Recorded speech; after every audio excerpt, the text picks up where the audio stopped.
galera, beleza? Bom, no vídeo de hoje eu vou ensinar a vocês a melhorar o som dos seus acordes, a dar um som diferente. Mas antes, se inscrevam, deixa o like e compartilhe. Bom, galera, a dica de hoje é para você que quer fazer um som diferente, fazer uma sequência de acordes, assim, brincar um pouquinho com o violão. Bom, eu vou dar um exemplo aqui para vocês, ó.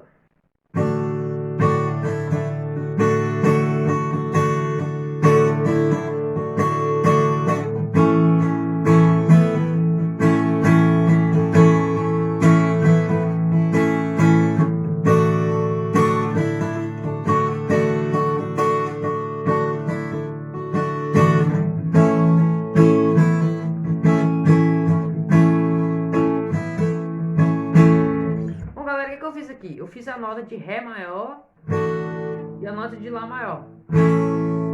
Aí eu fiz o seguinte, eu tirei esse dedo aqui, o dedo 2 pra fora. Ó, levada. Pra você ver como é que dá um som diferente. Lá maior também. Tira o dedo 3.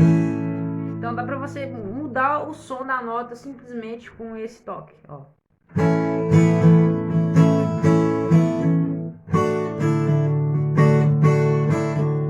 Dá pra você pressionar também um dedo a mais, que é esse dedo aqui, que é o dedo mindinho na corda 1 na terceira casa, que fica assim, ó.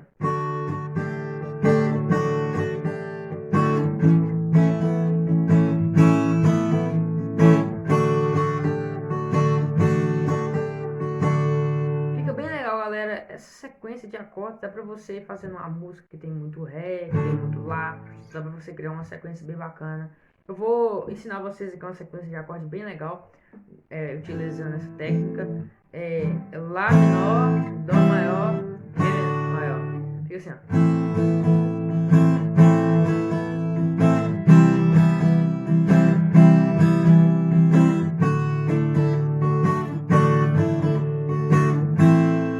Que nem eu falei, galera, muito simples.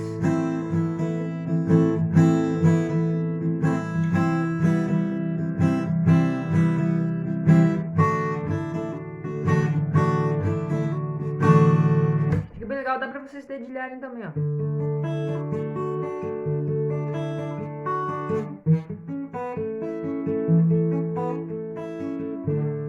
Fica bem bacana, viu, galera? Bom, então a dica de hoje foi essa. Espero que vocês tenham gostado. Não se esqueçam de se inscreverem, de ativar o sininho, de deixar aquele joinha e compartilhar. Gente, compartilhe, vamos crescer esse canal, viu? Tamo junto, fique com Deus, tenha uma ótima noite. Falou!